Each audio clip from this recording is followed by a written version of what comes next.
ইন্ট্রোডাকশনের পরে সরাসরি চলে আসছি কবিতাটিতে।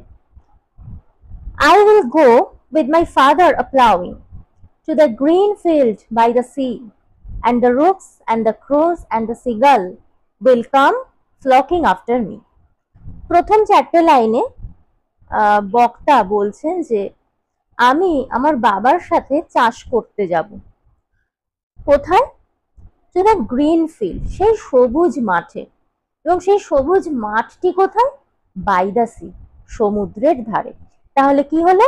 আমি আমার বাবার সাথে চাষের কাজে যাব সবুজ মাঠে, এবং সেই সবুজ মাঠটা সমুদ্রের পাশে রয়েছে। And the rooks and the crows and the seagull will come flocking after me. এবং আমি তো যাব আমার বাবার সাথে। আমার সাথে কারা আসবে? বিভিন্ন পাখির দল ঝাঁক বেঁধে আমার সাথে আসবে। সেই পাখিদের মধ্যে কারা রয়েছে? রুকস রয়েছে, রুকস হচ্ছে দাঁড়কা। ক্রোজ সাধারণ পাতিকাক। সিগাল, সিগাল শঙ্খচিল বলা যেতে পারে। তো এই সমস্ত পাখিরা আসবে ফ্লকিং। ফ্লকিং মানে কি? ঝাঁক বেঁধে বা দল বেঁধে আমার সাথে আসবে। I will sing to the patient horses with the lark in the wild of the air, and my father will sing the plough song that blesses the cleaving share. এবং তারপর আমি কি করব? আচ্ছা, প্রথমেই বলা হচ্ছে যে চাষের কাজে যাব।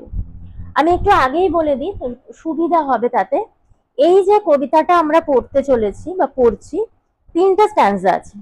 তিনটে স্ট্যান্জার মধ্যে চাষের একেবারে শুরু থেকে শেষ পর্যন্ত, অর্থাৎ লাঙল চালানো থেকে ফসল কাটা পর্যন্ত প্রতিটি স্টেপ সুন্দরভাবে এই তিনটে স্ট্যান্জার মধ্যে বলা আছে। এবং তার সাথে এখান থেকে এটাও আমরা দেখতে পাচ্ছি যে প্রতি বছর যেরকম ঋতু পরিবর্তন হয় একদম নিয়মে, গ্রীষ্ম, বর্ষা, শরৎ, এইভাবে যে জায়গায় যেরকম ঋতু আছে সেইভাবে ঋতুগুলো ঠিক প্রপার নিয়মে যার পর যেটা আসার কথা ঠিক সেভাবেই আসে। ঠিক তার সাথে সেই ঋতু পরিবর্তনের সাথে প্রকৃতির মধ্যে কিছু পরিবর্তন দেখা যায়। বিশেষ ঋতুতে বিশেষ কিছু কিছু বৈশিষ্ট্য দেখা যায়। কিছু পাখি, কীট পতঙ্গ, যেগুলো বিশেষ বিশেষ ঋতুতে দেখা যায়। এবং তার সাথে কি হচ্ছে? ঋতুর সাথে যেমন পশু পাখি, কীট পতঙ্গ অন্য অন্য দেখতে পাই আমরা পরিবেশে, আবার তার সাথে আমাদের কাজকর্মও কিন্তু ঠিক ঋতু অনুযায়ী চলে।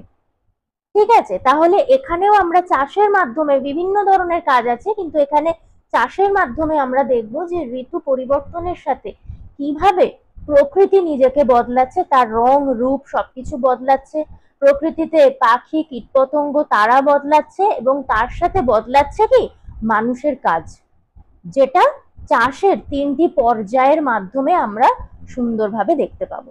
তো এখানে আমরা প্রথম স্ট্যান্জায় যেটা দেখছি সেটা হচ্ছে চাষের একেবারে প্রথম যে ধাপটা, অর্থাৎ প্রথম ধাপ কোনটা? না, কোনো একটা মাঠে বা খেতে গিয়ে লাঙল চালানো, এইটা হচ্ছে চাষের প্রথম ধাপ। তো দ্বিতীয় লাইনে একটা জায়গা আছে, to the green field by the sea. এখানে মাঠের রংটা বলা হচ্ছে গ্রিন, অর্থাৎ সবুজ। কেন সবুজ? এখানে কালারের কিন্তু খুব একটা গুরুত্বপূর্ণ ভূমিকা রয়েছে।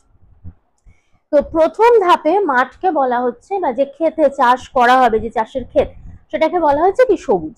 কেন সবুজ বলা হচ্ছে? না, ওই যে এটা চাষের প্রথম ধাপ, অর্থাৎ এখনো পর্যন্ত লাঙল চালানো হয়নি ক্ষেতে, আর সেই কারণেই হতে পারে ঘাস, হতে পারে অন্য কোনো ভেজিটেশন হয়ে আছে, তার জন্য ক্ষেতের রংটা লাগছে, দেখতে লাগছে কিরকম? সবুজ। এইবার সেই সবুজ ক্ষেতের ওপরে লাঙল চালানো হবে।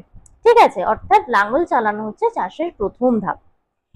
এরপর আমি ফিরে আসছি একেবারে 4 লাইনের পরে, অর্থাৎ 5 নম্বর লাইনে। I will sing to the patient horses with the lark in the wild of the air, and my father will sing the plough song that blesses the cleaving share. এখানে কি বলা হচ্ছে? লাঙল চালানো হচ্ছে। লাঙল চালানো বিদেশে অনেক সময় আমরা এখানে যেরকম দেখি বলদে লাঙল চালায়, কিন্তু বিদেশে যদি আমরা দেখি ছবি বা কিছু, আমরা দেখব ঘোড়াতেও কিন্তু লাঙল টানে। তাহলে এখানে ধরেই নেওয়া যাচ্ছে যেহেতু এখন প্রথম লাঙল টানার কাজ চলছে, সেখানে ঘোড়ারা সাহায্য করছে সেই কাজে। ঠিক আছে। এবং সেই ঘোড়াটা কিরকম বলা হচ্ছে পেশেন্ট। পেশেন্ট মানে কি ধৈর্যশীল, অর্থাৎ দুটো ঘোড়া ধরে নেওয়া যেতে পারে, দুটো ঘোড়া লাঙল টানছে, তো তারা নাকি খুব ধৈর্যশীল, অর্থাৎ শান্তভাবে তাদের যে কাজ করতে দেওয়া হয়েছে তারা সেই কাজ করছে। আর যে কথাটি বলছে অর্থাৎ আই, এখানে ছবিতে যেরকম দেখানো হয়েছে এটি বাচ্চা মেয়ে, তো ধরে নেওয়া যেতে পারে এটি বাচ্চা মেয়ে, সেই যেন তার বাবার সাথে গেছে চাষের কাজে, বাবা চাষের কাজে গেছে তো সে তার বাবার সাথে গেছে, সেই কিন্তু আই বলে অর্থাৎ ফার্স্ট পার্সন ন্যারেটিভে সেই কথাগুলো বলছে। এবার বলছে কি আমি গান শোনাবো, কাদের গান শোনাবো না ওই পেশেন্ট হর্সেস, অর্থাৎ সেই ধৈর্যশীল শান্ত ঘোড়াদের, যারা লাঙল টানার মতো পরিশ্রম সাধ্য কাজ করছে তাদেরকে আমি গান শোনাবো। গান শুনিয়ে কি করব, তাদেরকে এনার্জি দেবো, এনকারেজ করব। উইথ দ্য লার্ক, লার্ক হচ্ছে আরেকটি, এখানে আমরা সারা কবিতায় না বেশ কিছু পাখির নাম পাবো। প্রথমে আমরা দেখলাম রুকস, ক্রোজ, সিগাল, এবারে আবার লার্ক। লার্ক হচ্ছে এক ধরনের সিঙ্গিং বার্ড, গাইয়ে পাখি, খুব সুন্দর ডাক। তো মেয়েটি বলছে, বাচ্চাটি বলছে যে আমি গান গাইবো, কিন্তু একা নয়, আমি কার সাথে গান গাইবো, লার্কের সাথে গান গাইবো, অর্থাৎ সেও আমার সাথে গান গাইবে। কোথায়, in the while of the air, এই সুন্দর যে চাষের মনোরম পরিবেশ, এই সুন্দর পরিবেশের মধ্যেই আমরা গান গাইবো। অর্থাৎ আমরা যেটা দেখছি যে চাষের কাজ মানে এটা পুরোপুরি একটি হিউম্যান অ্যাক্টিভিটি, মানুষেরই একটি কাজ, কিন্তু সেখানে আমরা দেখছি মানুষ ছাড়াও অন্যান্য জীবজন্তুরাও কিন্তু যেন তারা আসছে, তারাও যেন বুঝতে পারছে যে একটা সুন্দর কাজ শুরু হচ্ছে, তো তারাও আসছে এনকারেজ করার জন্য, তারাও আনন্দ করে দল বেঁধে ছুটে আসছে, তারা গান গাইছে। ঠিক আছে, তাহলে লার্কের সাথে আমি গান শোনাবো। And my father will sing the plough song, আর আমার বাবা গাইবে কি, প্লাউ সং, অর্থাৎ চাষের গান বা লাঙল টানার গান। এখানে একটা কথা বলি, চাষের যেরকম বিভিন্ন পর্যায় রয়েছে, সেই পর্যায়ের সঙ্গে যুক্ত বিভিন্ন গান, স্থানীয় গানও কিন্তু সেই পর্যায়গুলোর সাথে যুক্ত থাকে। গানগুলো কিছুই না, গানগুলো গায় কেন, ক্লান্তি কাটানোর জন্য বা কাজের মধ্যে একটা স্পিরিট বা আনন্দ নিয়ে আসার জন্য এই গান গাওয়ার প্রচলন এসছে। এবার লোকেশন অনুযায়ী, জায়গা অনুযায়ী গানের বদল হয়, কিন্তু চাষের বিভিন্ন পর্যায়ের সাথে বিভিন্ন জায়গায় আমরা দেখতে পাবো এই ধরনের স্থানীয় গানের কিন্তু একটা সম্পর্ক রয়েছে। তো আমার বাবাও, বাচ্চাটি বলছে যে আমার বাবা তখন কি গাইবেন, প্লাউ সং, অর্থাৎ লাঙল টানার গান, যেটা চাষের প্রথম পর্যায়ে যে যখন লাঙল টানা হয় সেই সময় গাওয়া হয়।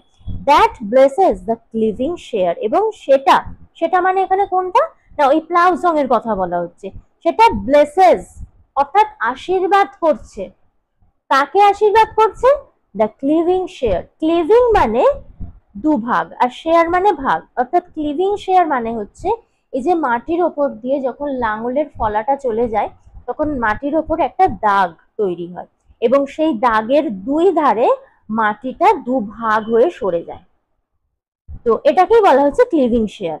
তো আমার বাবার এই প্লাউ সং, এই ক্লিভিং শেয়ার, এই যে মাটি ফাঁক হয়ে যাচ্ছে লাঙল টানার ফলে, তার উপর যেন আশীর্বাদ হয়ে ঝরে পড়ে।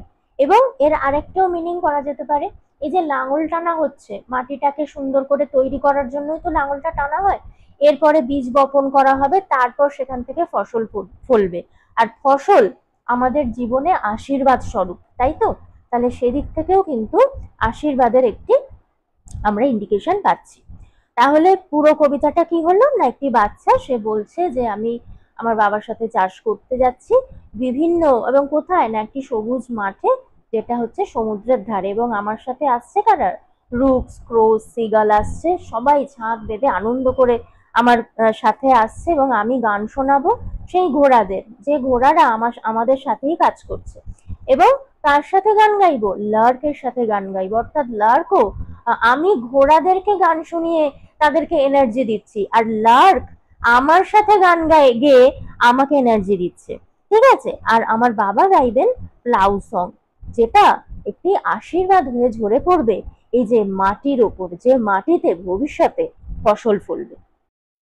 Next stanza, I will go with my father a sowing to the red field by the sea, and the rooks and the crows and the starlings will come blocking after me. এইবারে যে কাঠামোটা এক, ধরনটা যেটা বলছি, কিন্তু মাঝে মাঝে অনেক কিছুর বদল হয়ে গেছে।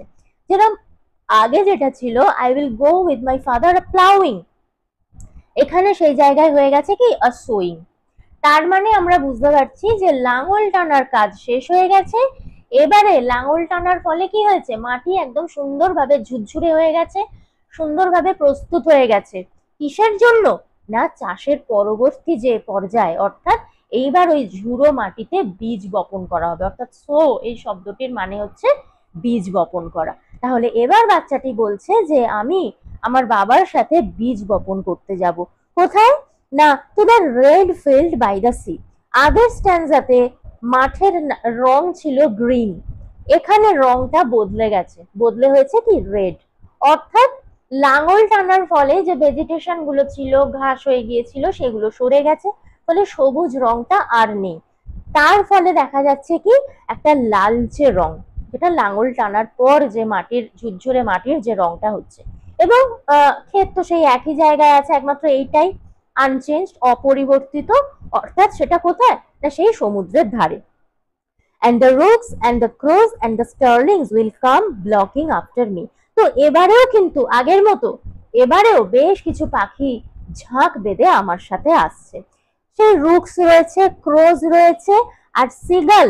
আগেরটাতে সিগাল ছিল, এখানে সিগাল আর নেই, এখানে তার বদলে এসে গেছে কে স্টারলিংস। স্টারলিংসও এক ধরনের পাখি। তার মানে এখান থেকে একটা জিনিস আমরা বুঝতে পারছি যে যখন লাঙল টানা হলো, জমি প্রস্তুত হলো, এবার বীজ বপন করা হচ্ছে, সমস্ত সময়, এবার এটা নিশ্চয়ই এক দুদিনের ব্যাপার না, বেশ কয়েক মাস ধরে এই পুরো প্রসেসটা চলেছে। তাহলে এই পুরো প্রসেসটায় যে সময়টা লাগছে, সেই সময় আগের যে সময়টা ছিল লাঙল টানার সময়, সিগাল অর্থাৎ শঙ্খচিল দেখা যেত। সব পাখি কিন্তু সব সময় দেখা যায় না, যেরকম কোকিল বসন্তকালেই বেশি দেখা যায়, বছরের অন্য সময় কিন্তু সেভাবে দেখা যায় না। সেরকম বিভিন্ন ঋতুতে আমরা একটু যদি খেয়াল করি, দেখবো কিছু কিছু আছে সারা বছরই দেখা যায়, কিন্তু কিছু পাখি আছে বা কীটপতঙ্গ আছে যেগুলো যাদেরকে বছরের বিশেষ একটা সময় দেখা যায়। তাহলে রুকস ক্রোজ আগেও ছিল, এখনো আছে, সিগাল কিন্তু আর নেই, তার বদলে এসে গেছে কি স্টারলিংস। তাহলে যখন লাঙল টানা হচ্ছিল সেই সময় শঙ্খচিল দেখা যাচ্ছিল, কিন্তু যখন বীজ বপন করা হচ্ছে এখন এই স্টারলিংস যে পাখিটা, সেই পাখি দেখা যাচ্ছে। ফলে এরাই ঝাঁক বেঁধে বাচ্চাটির সাথে আসছে, will come flocking after me, ঝাঁক বেঁধে আমার সাথে সাথে আসছে। I will sing to the striding soars with the finch on the greening slope, and my father will sing the seed song that only the wise men know. এবারে আমি গান শোনাবো কাদেরকে না, স্ট্রাইডিং সোয়ার্স। আগের বারে আমি গান শুনিয়েছিলাম কাদেরকে, লাঙল টানার কাজে যারা সাহায্য করছিল অর্থাৎ ঘোড়া, তাদেরকে গান শুনিয়েছিলাম। এবারে হচ্ছে কি, লাঙল টানা তো হয়ে গেছে, এবার বীজ বসানো হচ্ছে। তো সেই বীজ বপনে সাহায্য করছে বেশ কিছু মানুষ, এবং তারা স্ট্রাইডিং, স্ট্রাইডিং মানে কি হার্ড ওয়ার্কিং, তারা কঠোর পরিশ্রম করছে, করে তারা সারা ক্ষেতে বীজ বপন করছে। তো আমি তারা যে পরিশ্রমটা করছে তাদেরকে এনার্জি দেওয়ার জন্য আমি তাদেরকে গান শোনাবো। এবং এখানেও এবারেও আমি একা গান শোনাচ্ছি না, এবারে আমার সাথে কে আছে, ফিঞ্চ। ফিঞ্চ পাখি রয়েছে, আগের বার ছিল লার্ক, অর্থাৎ লার্ক সেই সময়টা দেখা যেত, সেই জন্য লার্ক ছিল। এখন আর লার্ক দেখতে পাওয়া যাচ্ছে না, এখন ফিঞ্চ দেখতে পাওয়া যাচ্ছে। তো সেই কিন্তু আমার সাথে গান গাইছে। এবং কোথায় না, অন দ্য গ্রিনিং স্লো, ধীরে ধীরে। এখানে গ্রিনিং স্লো কথাটার মানে কি, গ্রিনিং মানে যেটা সবুজ হয়ে আসছে, আর স্লো হচ্ছে ধীরে। তাহলে ব্যাপারটা কি, প্রথমে মাঠটা সবুজ ছিল, তারপর লাঙল টানা হলো, মাঠের রং হয়ে গেল লালচে, এরপর বীজ বপন হচ্ছে, এবং বীজ বপন করার পরেই কিন্তু ধীরে ধীরে চারা গজাবে সেই বীজ থেকে। তাহলে ধীরে ধীরে যখন চারা গজাচ্ছে সেটার রং সবুজ, তো ফলে মাঠটাকেও কিন্তু আবার মনে হচ্ছে যে ধীরে ধীরে তার রং সবুজ হয়ে যাচ্ছে। তাহলে সেই ধীরে ধীরে সবুজ হতে থাকা মাঠের ওপরে আমি গান শোনাবো কঠোর পরিশ্রম করতে থাকা ওই বীজ বপনকারীদের, এবং আমার সাথে গান গাইবে ফিঞ্চ পাখি। And my father will sing the seed song এবারে আগের বারে আমার বাবা গাইছিল কি প্লাউ সং, যেটা ওই সময়ই গাওয়া হয়। এখন বীজ বপন করা হচ্ছে, তাহলে এখন বীজ বপনের গান। তাহলে আমার বাবা কি গাইবেন? সিড সং, অর্থাৎ বীজ বপনের গান গাইবেন। That only the wise men know, এবং যে গান একমাত্র জ্ঞানী ব্যক্তিরাই জানেন। এখানে জ্ঞানী ব্যক্তি বলতে বোঝানো হচ্ছে যারা দীর্ঘদিন ধরে এই চাষের কাজের সাথে যুক্ত। তাহলে কি হচ্ছে, যারা দীর্ঘদিন ধরে চাষের কাজের সাথে যুক্ত রয়েছে তারা চাষের প্রতিটা খুঁটিনাটি সবকিছু তারা একেবারে তাদের নখদর্পণে, তাই তো, ঋতু, মাটি, কোন সময় কি চাষ, কিভাবে চাষ, সবটা কিন্তু তারা জানে। তো এই জানাটা কি তাদের জ্ঞান। তাহলে এই বিষয়ে যারা জানে তারা এই বিষয়ের জ্ঞানী ব্যক্তি। তাহলে এই গান একমাত্র কারা জানছে না, জ্ঞানী ব্যক্তিরাই জানছে, অর্থাৎ যারা চাষের সঙ্গে দীর্ঘদিন ধরে যুক্ত তারাই বাচ্চাটির মতে হচ্ছে জ্ঞানী ব্যক্তি, এবং তারাই একমাত্র এই গানটি জানে। লাস্ট স্ট্যান্জা। যত আমরা এগোচ্ছি চাষের পর্যায়ে, চাষের যে প্রসেসটা, অ্যাকচুয়ালি ওটা একটা প্রসেসের মধ্যে রয়েছে, সেই প্রসেসটাও কিন্তু ইজ অনগোয়িং, অর্থাৎ চলছে। তাহলে এবার কি বলছে, I will go with my father a reaping to the brown field by the sea, and the geese and the crows and the children will come blocking after me. আবারও আমি আমার বাবার সাথে যাব। প্রথমবার গিয়েছিলাম লাঙল টানার কাজে, তারপর গেলাম বীজ বপনের কাজে, এবারে যাব ফসল কাটার কাজে। তার মানে আমরা বুঝতেই পারছি যে আরো আমরা অনেকটা সময় এগিয়ে গেছি। অর্থাৎ বীজ বপন করা হয়েছে, সেখান থেকে ফসল হয়েছে, সেই ফসল পেকেও গেছে, এবং পেকে গেছে বলেই ফসল কাটার সময় হয়ে গেছে। তাহলে কোথায় যাচ্ছি? To the brown field by the sea. এবারে আবার মাঠের রং, অর্থাৎ ক্ষেতের রং বদলে হয়ে গেছে কি ব্রাউন। ব্রাউন রংটা কোন জিনিসটাকে ইন্ডিকেট করছে না, ফসল পাকার যে রং, অর্থাৎ ফসল পেকে গেছে, তার ফলে পুরো ক্ষেতটাকে যেন ব্রাউন রঙের দেখতে লাগছে, ব্রাউনিশ লাগছে। তো সেই ব্রাউন রং বা বাদামি রঙের ক্ষেত যেটা সেই সমুদ্রের ধারে অবস্থিত, সেখানে এবার আমি যাব বাবার সাথে কি করতে, ফসল কাটার কাজে। And the geese and the crows and the children will come blocking after me. এবারে প্রথমে বদলে গেছে, রুক্স প্রথম দুটো পর্যায়েই ছিল, এবারে কিন্তু আর রুক্স নেই, তার বদলে এসে গেছে কি গিজ, অর্থাৎ রাজহংসী। ক্রোজ আগের দুবারেও ছিল, এবারেও রয়েছে। আর আর অন্যরা কারা? এবারে আবার বাচ্চারাও, অনেক বাচ্চা দল বেঁধে দেখতে আসছে। তারা কি দেখতে আসছে না, ফসল কাটা দেখতে আসছে। তারা আনন্দ করে ফসল কাটা দেখতে আসছে। ফসল কাটা মানে কি, তার মানে এই যে এতদিনের পরিশ্রম সেটা সফল হয়েছে, এইবার ফসল কেটে সেই ফসল ঘরে তোলা হবে, অর্থাৎ এটা একটা আনন্দের সময়। ফলে এখানে পাখিরা তো আসছেই, তার সাথে কি হচ্ছে, গ্রামের বাচ্চারাও হই হই করে আনন্দ করে তারা এই বাচ্চাটির সাথে আসছে ফসল কাটা দেখতে। আর আরেকটা জিনিস আমরা খেয়াল করব, প্রত্যেকটা ক্ষেত্রে ক্রোজটা কিন্তু আছে। তার মানে খুব সহজ ব্যাখ্যা এটা, যে পাতি কাক যেটা সাধারণ কাক আমরা মোটামুটি সারা বছরই দেখতে পাই। ফলে এই যে পুরো প্রসেসে সবকিছু বদলে গেছে, কিন্তু কাক তারা কিন্তু বদলায়নি, তারা কিন্তু সবসময় সঙ্গী হয়ে এদের সাথে এসেছে। I will sing to the tan-faced reapers with the rain in the heat of the sun. এবারে আমি গান শোনাবো কাদের না, যারা এখন ফসল কাটার কাজ করছে, এবং তাদের tan-faced reapers বলা হচ্ছে, অর্থাৎ প্রচন্ড রোদে তাদের রোদে কাজ করছে, ফলে কি হচ্ছে, তাদের মুখ যেন রোদের উত্তাপে ঝলসে যাচ্ছে। তো তাদেরকে এনার্জি দেওয়ার জন্য আমি গান গাইবো, এবং আমার সাথে গান গাইবে কে, প্রথমবারে ছিল লার্ক, তারপর এলো ফিঞ্চ, এখন এসে গেছে রেন। তার মানে এই সময় এই বিশেষ ধরনের পাখিটিকে দেখতে পাওয়া যায়। In the heat of the sun, সূর্যের আলোয় বা সূর্যের উত্তাপে আমরা গান শোনাবো। তাদের না, ওই যারা সূর্যের আলোয় কঠোর পরিশ্রম করে, যাদের মুখ ঝলসে গেছে, যারা ফসল কাটার কাজ করছে, হ্যাঁ পরিশ্রম করছে, তো তাদেরকে গান শোনাবো।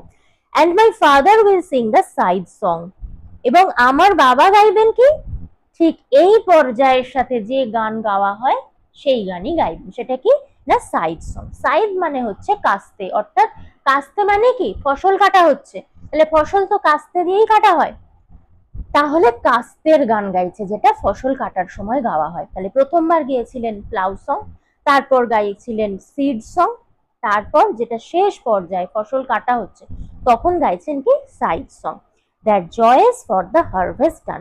এবং এই গানের সাথে সাথে এবং ফসল কাটা এবং তার সাথে যুক্ত যে গান, এর সাথে সাথেই কি হচ্ছে, এই যে চাষের পুরো যে প্রসেসটা, সেই লাঙল টানা থেকে শুরু করে বীজ বপন করা দিয়ে পেরিয়ে ফসল কাটা, এই পুরো প্রসেসটা একটা আনন্দের সাথে এই পুরো কাজটা শেষ হচ্ছে। আনন্দ কেন না, এই যে দীর্ঘদিনের, এটা ওই যে এক দুদিনের তো ব্যাপার না, বছরের একটা অনেকটা সময় জুড়ে এই পুরো প্রসেসটা চলছে ভাগ ভাগ করে। তাহলে এই যে পুরো প্রসেসের যে আনন্দ, প্রত্যেকটা পর্যায়ের একটা আলাদা করে আনন্দ রয়েছে। লাঙল টানার সময় সেই আনন্দ রয়েছে, বীজ যখন বপন করা হচ্ছে তার একটা আলাদা আনন্দ রয়েছে, আবার যখন ফসল কাটা হচ্ছে এখন তো আনন্দের মাত্রাটা অনেক বেশি। ফলে এই পুরো প্রসেসটার যে আনন্দ, সেটা ফসল কাটার মধ্যে দিয়ে সেই আনন্দটা কি হচ্ছে, চূড়ান্ত পর্যায়ে যাচ্ছে বা সাফল্য লাভ করেছে, যে এতদিনের পরিশ্রম সেটা সফল হয়েছে।